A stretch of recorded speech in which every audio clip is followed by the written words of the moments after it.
Okay, so we're going to start off with some basic instructions here. First off, every sheet has written instructions associated with it, and it's very important you read these because they explain the rule set, what you need to do in-game or on the sheet. They're located here for the CoreDNA sheet. They're always PDFs, and they give you the pertinent information, the lay of the land, so that you don't have to refer back to the video tutorial always. Obviously, you can zoom in on these. It's very important you read them. The CoreDNA sheet also has a list of starting club abilities that you can find over here. And essentially what this is a list of abilities that every club has without any DNAs and traits. Essentially the baseline that you start off at. And you're gonna wanna know this so that you then know what you want your club to improve at.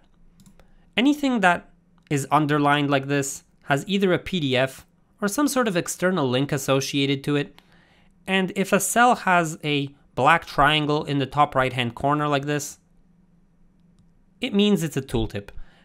In this case, they explain what the traits do on this page, but they're littered all over the sheets and they give you either explanations or helpful tips that will help you understand the rule set, and it will help everything flow. I'm hoping the onboarding experience for newcomers will be welcoming. Now for this sheet, you have a trait and DNA counter over here in the top left. In Everton's case, we have 20 traits and 35 DNAs. This will vary depending on the club's overall, depending on the league reputation. There is an exact formula for this that you will find on a later sheet if you're interested. But for now, we'll stick to Everton having 20 traits and 35 DNAs. And that's 35 DNAs plus the 1 DNA already allocated to the 7 different DNA strands corresponding to the 7 different areas of a football club: culture, operations, recruitment, employment, DNA, networking, and academy. Every one of these DNA strands has 10 levels, starting at a half star all the way up to a 5-star. So if you have academy at a level 5, it means that your youth academy is 2.5-star rated. Each of these DNA strands deals with a different thing, and each of these DNA strands has a primary ability attached to it, and I'll explain what a primary ability is. So each time you allocate a point into a DNA strand, it gives you a certain ability. Now, for academy, it gives you 1 extra player slot in that academy. So since we allocated 4 extra points for a total of 5 in the academy strand, that means we'll have 5 extra player slots in our youth academy. So that's how a primary ability works. For networking, this primary ability is 1 random GTN scouting location. For development, it's 1 focused development plan. For employment, it's 0.5% towards the club's total wage budget each season, so towards the wage rise. Recruitment, it's 1% to the player's value when selling players. For operations, it's 2% of the starting budget available to you each season. And culture is a little bit different because what it does is it gives you an extra trait point. Now, every time you allocate points into a DNA strand, not only do you get that primary ability, you also unlock traits. So since we put 5 DNAs into academy, and we are now a 2.5-star club in terms of our youth academy, we unlocked all these traits that are now in white. That doesn't mean you own them. That means you can now purchase them with your trait points. So if you selected the alma mater perk, your traits would go down from 20 to 19. Now every one of these strands deals with a different area of football and give you different traits that will increase your abilities in different ways. Now for academy, it has everything to do with your youth academy. Everything from how many prospects you can sign per youth scouting trip, to how many players you can promote to the first team per season, to your chances of signing those prospects in the first place. Sometimes they're additions to signing domestic players, sometimes they're just flat additions. And there's also signing bonuses towards different groups of players, like signing graduates or signing extremely young players. For networking, this strand focuses on the GTN scouting network and just scouting in general. It gives you the ability to increase how many youth scouts you have, how many GTN scouts you have, and how many locations you can scout in the world. It also unlocks special regions like scouting the rest of the world or CONMEBOL.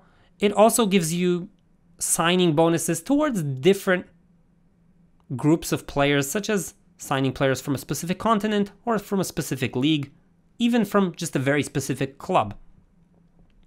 Development is a bit of a mixed bag because it deals with a lot of different aspects in career mode. It deals with training. You can get better training grades. You can set more recovery days in your training calendar and your players will be more fresh.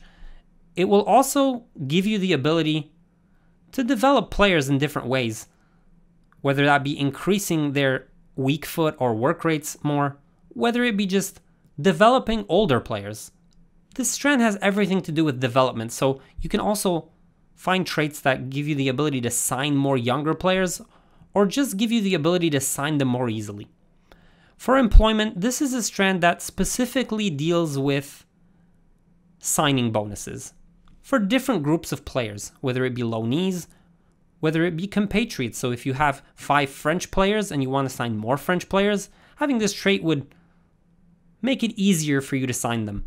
Whether it be older players above 30. It also gives you the ability to offer more money to entice a player to come over, again, in the form of a signing bonus. And it has different tiers. You can offer release clauses, signing bonuses, or increased wages. For the most part, that's what this DNA strand deals with, apart from some different traits which allow you to cross the salary cap or change player roles within your squad. For recruitment, this is the second part of the transfer market and deals with everything that the employment strand doesn't deal with. The number of players you can sign, whether you can offer players in a swap or whether you can attach sell-on clauses into the different offers you make for players. It also heavily deals with how much money you can get back in terms of whether it's a deadline deal or just in general how much money you're going to have to pay when buying a player. And the biggest thing it deals with is also your ability to retain players, the ability to safeguard them for longer than for the first season, or the ability to safeguard one specific player for just his entire career so that no one can come in and buy him. And just in general, traits that let you retain more of your players and not have to sell them when bigger clubs come in for them. In terms of operations, it's very simple. It has everything to do with money, and it opens up the different revenue streams for you. So whether that be ticket income, or whether that be merchandising profits, or sponsor bonuses, or just allows you to sign with more sponsors, it opens up the different revenue streams, and this is how you make money in the game. It also has a few perks that deal with team and player salaries. And the last DNA strand is the one that's very interesting because it's the culture strand. So first off, like I said, every DNA point that you allocate into culture gives you an extra trait. So if we were to add another 4 points up to 5 in culture, we would gain an additional 4 traits. So if you look at the counter, it will increase from 20 to 24. This is very strong, but it's at the cost of adding DNA points to the other strands. This particular DNA strand also is a bit of a mixed bag because it deals a lot with money, but it also deals a lot with player signing bonuses and retaining players. It depends which trait you're looking at in specific. And the way it's also different is each of the traits gives you a choice. So you can't have both corporate and fanatical. In terms of a fan base, you have to choose. So if you choose one, it will deactivate the other. You can only choose one of them. And again, they deal with a mixed bag of things, but they're quite strong. They deal with some niche items such as giving you an extra level of domestic or international prestige, or just giving you extra DNAs and traits as you progress throughout your career mode. So essentially what you're going to want to do is decide what your club is going to be good at and what you're going to be able to do, and allocate the DNA points as you see fit. Now, once you start allocating them, I'm just going to do this randomly to illustrate something. Your DNA points will obviously go down, and you will get to a point where you have only a few DNA points left, and you'll only be able to allocate as many as you have. Once you reach 0, if you try to allocate more, it will return you to whatever you were at capped. For trait points, it's a little bit different, because once you start allocating them, and by the way, you don't need to allocate them sequentially, so you don't actually need the half-star perk, the 1-star trait, the 1.5-star trait to get the 2.5-star trait. You can just select the 2.5-star trait. But once you start allocating these traits, you will get to 0, and what will happen is they will turn from green checkboxes to red checkboxes, and it will tell you it's at -1. Now, I couldn't stop this from happening, but you don't want to continue like this because it's essentially cheating. So make sure it's at 0, don't cheat yourself, and then continue to the next sheet only when everything is at 0. Once you finish a season and do the postseason page, you will gain more traits and DNAs depending on what you've achieved. But this is generally how the CoreDNA sheet looks like. And this is just going to be me ranting about CoreDNA builds, theory crafting with Everton as an example. I'm going to go through my thought process here about how I allocate DNAs and pick traits. So I'm going to start off with talking about the culture strand, and it can be insanely strong, and that's because of this primary ability where you get 1 extra trait for each DNA you allocate into the strand, and that can be insanely strong, no doubt, because let's say we max this out at 10. We go from 20 traits to 29 traits as Everton, and that's a lot of extra abilities.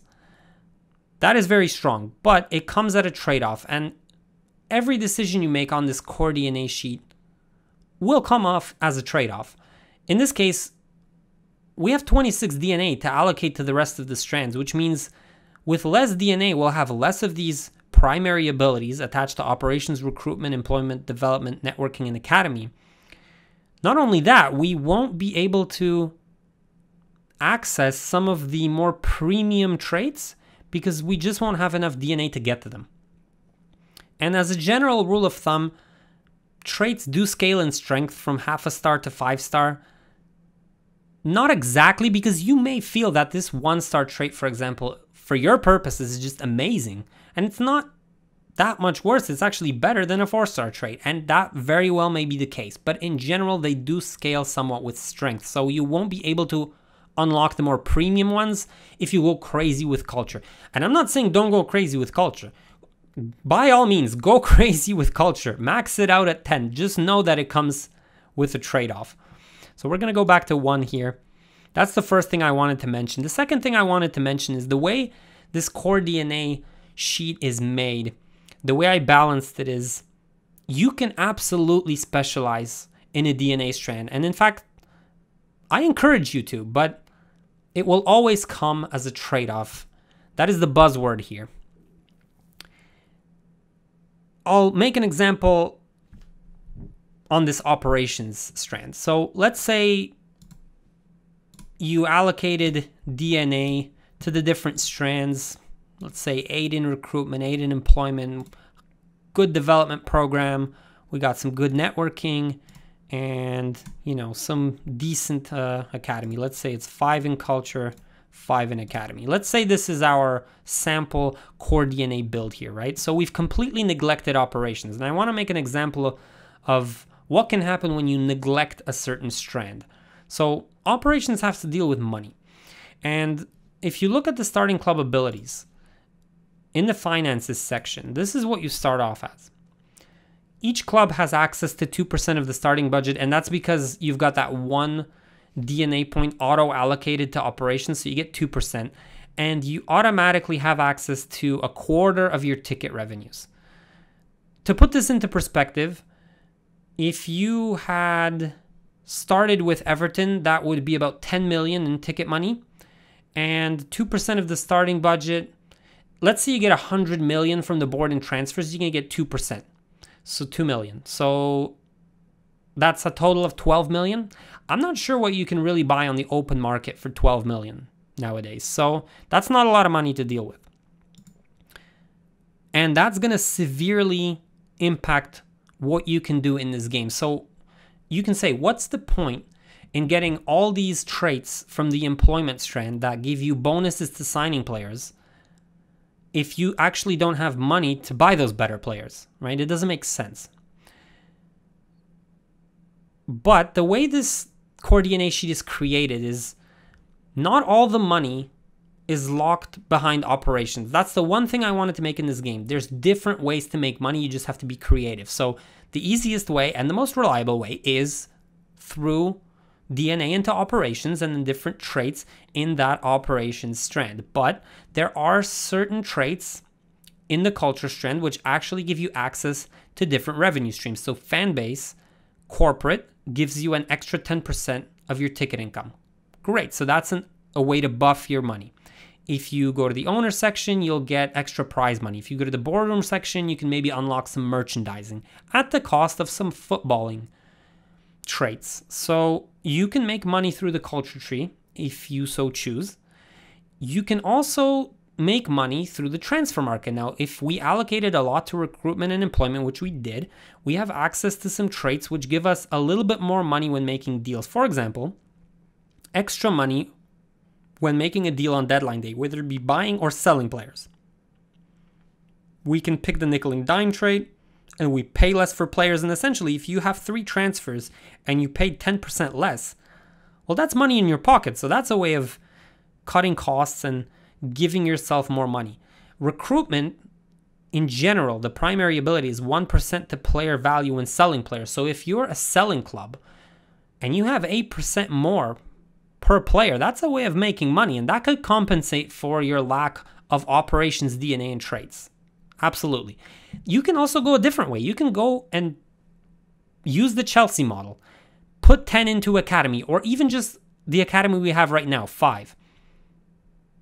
That gives us an extra 5 player slots in the academy, which means we can bring in more youth players, and then we can flip them for money. And that's fine as well. If that's your method of making money in this game, then you can somewhat neglect operations for sure. But I just wanted to highlight, if you didn't do any of these, if you completely neglected the money aspect of the game, it's going to hurt you and you won't be able to do anything. So it just highlights that you don't really want to totally neglect a certain strand unless you have a plan for it. And again, there's plenty of trade-offs here. There's plenty of room for creativity. We're going to go back to ones here, and I'm going to introduce some of these different strands from the bottom up. So actually, I'm going to start with networking. In terms of networking, this is a strand I feel is important for most career modes. But again, I don't want to, lead you down a path or suggest something. Again, if you have an idea, go for it. This is the whole point of this is to create builds, to have discussions about these builds and just play career mode in different ways, right? So when it comes to networking, it unlocks your ability to scout different locations. Right at the beginning, as Everton, for example, we are able to scout our home region, which means England, Scotland, and Ireland. And that's fine. If you're doing a highly domestic playthrough, maybe that's enough for you. But if you look at the starting abilities again, and you look at the GTN scouting, you start off with 2 GTN scouts, and they can be max 1.5 stars. So if you don't allocate anything into networking, you're going to be stuck with that. And that means you have very little scouts to be able to find players, even if they are domestic. And those scouts are not going to be as reliable. They're going to be slow. They're not going to find the players you want. So you do have to get extra scouts. The magic number here is 5. And I say magic number because it unlocks your ability to have an extra 2 GTN scouts. That brings you up to 4. And with 4, I feel like even as a top club, that's a good amount.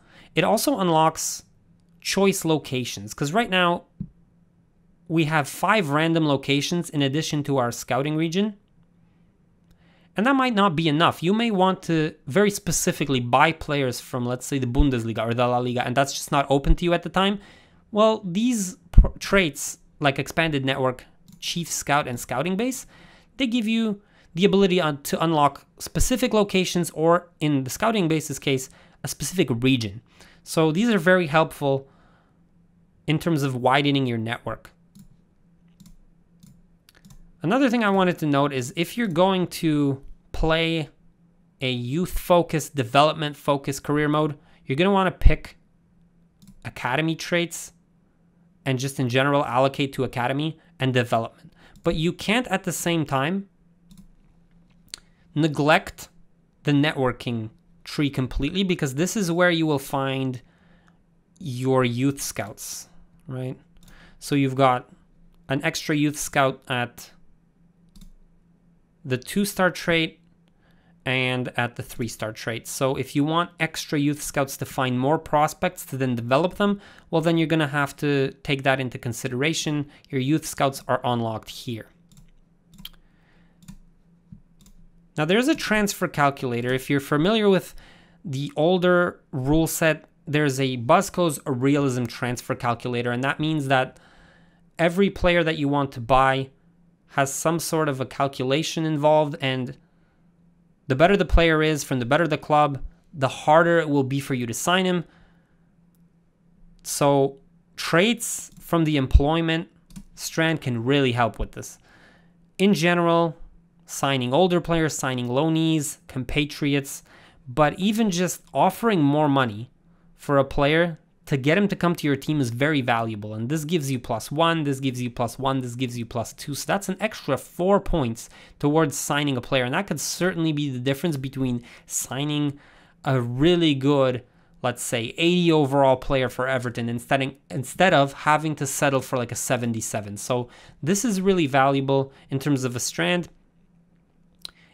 when it comes to signing players. So that's the gist of my thought process when it comes to the different strands. Now, in specific, when it comes to the Everton career mode here.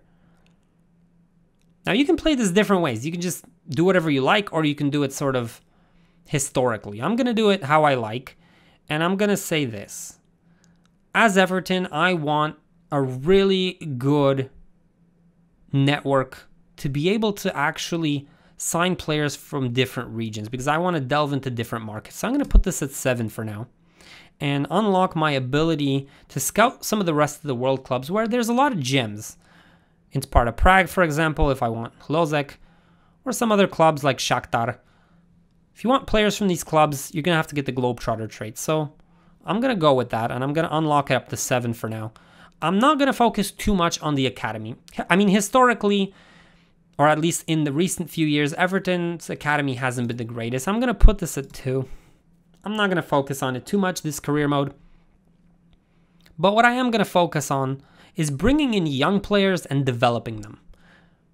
So I'm going to put this at, I'm going to max this out at 10. I'm going to max this out at 10. And right off the bat, I'm going to pick bonus to signing under 23s and another bonus to signing under 23s. This is going to be a larger bonus, but specific to a certain position. So we're going to be able to sign under 23s much easier. I'm also going to pick this Globetrotter trait. So for now, that's what we have. Now, what I'm going to do is I'm going to put a fair amount into operations, because I want to have the money to actually buy these players. So I'm going to put it actually at 8. I'm going to unlock preseason tournaments. So I'm going to get extra money from that. I'm going to unlock merchandising profits, and I'm going to unlock higher ticket money. I'm in a decently sized market. I will talk about market size in a later video, but larger sponsor bonuses, if you're in a big market like Everton is, because they're in Liverpool, is an interesting concept. You can get a lot of money that way. So I'm going to pick these different perks to allow me to buy those better younger players, because they're going to cost a little bit. Since they're younger, they're going to be a little bit more expensive. So for now, that's what I have. I'm going to pick an average of 5 in culture. This will increase my traits to 17. I feel like that's important. We're going to pick up some of these development traits as well as some of these networking traits. In fact, right off the bat, we're just going to pick most of them. I'm not going to pick the youth one, and I'm not going to pick the signing bonus from the continent, but I will pick the rest of them. Now, when I buy these younger players, I'm going to want to keep them at the club for longer. So I'm going to put recruitment up to 8, and I'm going to pick locked in and intact core. So I won't have to sell them until the 3rd season at the club, and I won't have to sell as many of them. And I feel like that's a good mix because they're going to be in for those younger players. Bigger clubs like City, United, Chelsea, they're going to be in for younger players, so we need to safeguard them. Now, we have 1 DNA point left. We're going to allocate it to the employment. And we're going to sign some interesting veterans. So we'll have an extra signing bonus for veterans, and we'll mix those young players with veterans. Now, we'll go to the culture tree, and we'll add a little bit more towards our money. We'll add some merchandising profit and some prize money from our owner and from our boardroom. And we're going to play offensive football, be able to sign attacking players. So we're going to put focus on attacking players. Again, we're going to try to sign more young players. The develop section of the philosophy gives you 1 extra under 23 signing. That's going to be important. In general, we're going to try to sign a lot of players. So we're going to put fresh blood. And instead of signing 3 players, we'll be able to sign 5. Again, all the starting club abilities, you need to refer here. How many players you can sign, what the squad roles are, everything that you have at the beginning without adding any DNA or traits is available for you here. And now we're going to go back to the development tree, and we're going to add some traits here. We're going to add more training grades, signing more under 23s. It gives us a sort of an identity, right? We're going to try to retain them easier again. We're going to allow them to switch positions more often and develop weak foot work rates, etc. So that's a sample CoreDNA build and just a loose reasoning of why I picked it. Again, this could have been anything. And I encourage you to be creative, especially with the money aspect of this game, but just in general, think about specializing and going to 10, but also think about balancing it out. One thing I do want to note, if you are a smaller club, you do not have this many trait points. If you are a 60 overall club, you'll have probably 1 or 2 at the beginning. And as you increase your overall and as you just progress through your career, you will get more. And it will feel like you start from the bare bones, the very bottom, but you'll have that satisfaction of getting more traits and your club leveling up. And I feel like that's very rewarding. So that's really all I wanted to say in terms of this Everton CoreDNA build in this video. I've been ranting for 15 minutes now, so I mean, if you like this sort of thing, I can definitely make more videos about CoreDNA builds specific to certain clubs. Leave a comment if that's what you're interested in, but that's all I wanted to say in this video, and I'll see you in the next tutorial.